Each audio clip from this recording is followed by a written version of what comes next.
You know, I wasn't surprised by the outcome. I kind of wanted to see who would respond to a little adversity from the younger guys, kind of playing against the older guys. Obviously we know that the white team, with the exception of Joe, is the most experienced group. But overall, some pretty good things. We obviously, the white team, the way they pass the ball, move the ball, shoot the ball, everything they do, obviously, is what you would expect out of two seniors, two juniors, and a sophomore who've all played significant minutes. So the white team did a lot of good things. Malik Williams obviously had another stellar night. I'm not concerned about his shooting. We all know he can shoot the ball, but 11 rebounds again, 5 assists, 2 turnovers. I mean, that's what you would expect. So some good things overall. We got a lot to do to work on. I know these guys are anxious to play against somebody else, so we made it through without any significant injuries, which is the most important thing. So just watch the film, get better, get ready for Monday.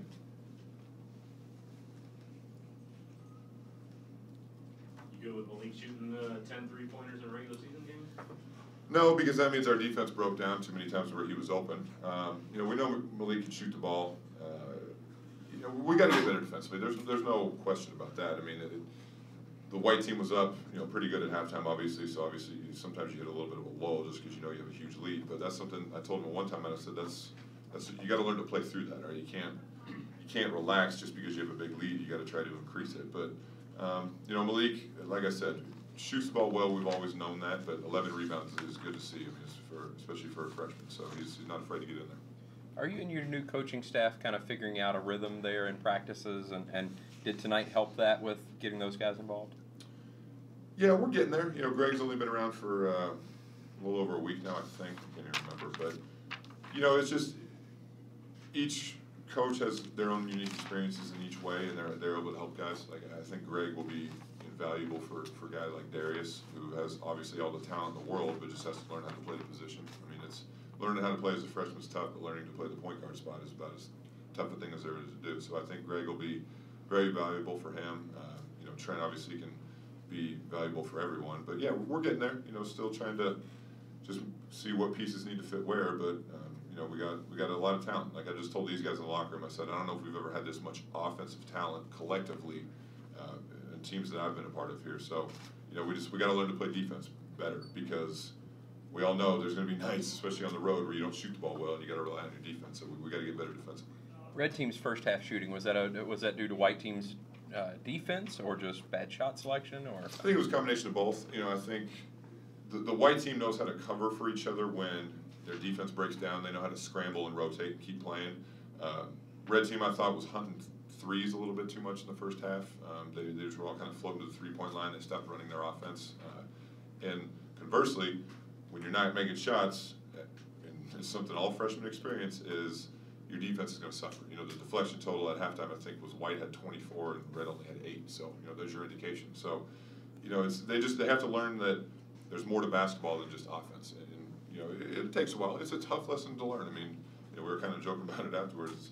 I asked Honest and Q and those guys when they were freshmen how tough it was sometimes. So it's a process, but we just got to get better each day. Do you like what you saw at Honest tonight? I did, yeah. He and Ray need to rebound the ball better. I know Honest ended up with 8 and Ray had 6, but they need to strive to average double-figure rebounds. Obviously, his prowess around the rim as a shot blocker is something to be said for that. But that's what I expect. I think a senior captain who's played a lot, if he averages 7 blocks a game, I mean, that'd be absolutely incredible. But he's kind of the anchor of our defense back there. He sees everything. He knows how to communicate. But again, that just comes with experience. David, given the advantage of the white team with the starters, did you like the way that they put the hammer down early on the young guys? I did, yeah. And again, it was something I expected. They're a mature group. They've played a lot of basketball, and it's what you would expect them to come out and just handle their business, act in a professional way, and play well together. And they did that. But it was good to see the red team in the second half competed. They didn't quit. They played them pretty even the second half. I mean, even the fourth quarter, they won by 1. So, they competed, which was good. It's just, I've told these young guys over and over and over, we need you guys to get better, and the best way for you guys to do that is to play against the most experienced guys every day. So it's going to make them better. It's going to be a little bit of a learning curve there while they go through it. Is it safe to call the white team the starters? I mean, right now I think so. You know, I never want to promise starting lineups because, you know, if somebody is playing really well in practice one day and they've earned it, you know, you can always switch it. But, you know, obviously if we had to start a game tomorrow or something, I think you guys see who the first five would be. But, you know, we're going to need every player on this team. I mean, the 13 guys that are eligible to play, with the exception of Steven, obviously, you know, we're going to need everybody. So, you know, Joe, obviously, I think showed that he can play. But again, I'm curious to see Monday, not to jump ahead, but I'm curious to see Monday when you can put a Darius or a Malik or a Jordan in with a Ray and an Honest and a Dang. You know, it's different. They don't have to do quite as much. They're, you know, Joe was the benefactor of that tonight. He just kind of played his role and he played well. I mean, he shot the ball really well. So it's a learning curve and it's a learning experience for these young guys, but there's no easy way to go through it except to go through it. What's the It's competition? really difficult for Darius at that point guard spot as a true freshman. How do you like his progression at this point? He's gotten better. You know, it's just a prime example was, I think it was the first or second quarter. He made a great play. Q came across half court. I think Darius picked his pocket or got a deflection or something and had a 1-on-0 breakaway. Well, what does Q do? He doesn't hang his head. He runs down. He slaps it out of his hands, gets a steal, goes back down, hits somebody for a three. You know, it's those things that freshmen struggle to learn. Darius might have been worried that he got fouled.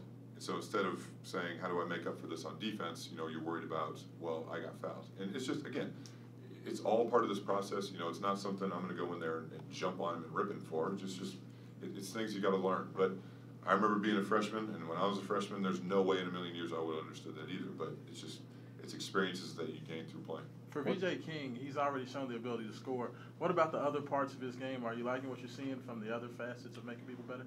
Yeah, again, I pay zero attention to the point column. The most impressive part of VJ is he's got 10 rebounds. You know, I told Dang and VJ both that when they're in the game, you know, if they play the minutes that I think they'll play, they need to average 7-8 rebounds. They're long, they're athletic, they got good size, and it's good to see that because, you know, you can't just rely on Ray Honest or whoever's in there to get every rebound. So VJ getting 10 rebounds and, you know, 2 assists, 2 turnovers, a block and a steal, you know, did a good job of filling in the stat sheet. When you do make corrections, do you do it in a more like thoughtful way, or have you jumped on guys? No, I've gotten on guys. You know, I think I've talked about this before. The big thing that gets under my skin more than anything is when guys don't listen. You know, I hate having to say something to one guy and then repeat it again 20 minutes later. You know, that's very frustrating for a coach. But you know, with these freshmen, it's you got to pick and choose your battles, and sometimes you'll have to get on them if they're dogging it or not giving great effort, which isn't really the case with these guys. But the learning mistakes, they gotta learn by playing. And you know, my personality is a little bit different. Like I said, I'll get on them when I need to, but the most important thing is that they learn not to repeat the mistake that they may have just made.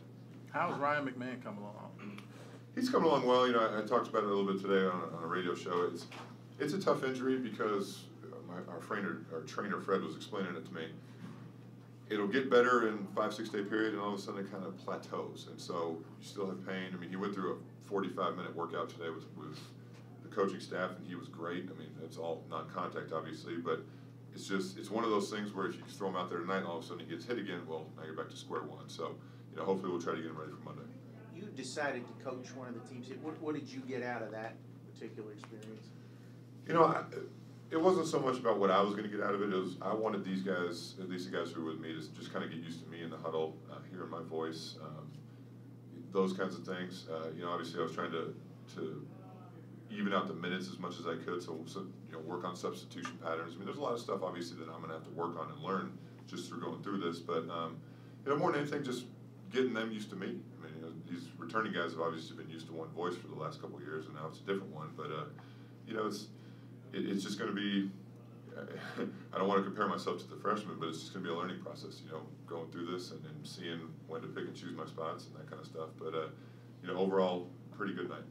31 points off turnovers. Can this be a good transition team? I think so, yeah. You know, obviously the best part about that is the fact that they turn the other team over. That's the most important thing. But the way Dang and VJ and Dwayne Sutton and those guys run, Darius, when he pushes the ball, Q, obviously, and all of our bigs can run too. You know, Ray, Honest, Malik, and Lance all run the floor well. So, you know, it's something we're going to have to emphasize. And again, anytime you can score without having to go against a set defense, you'll take advantage of it.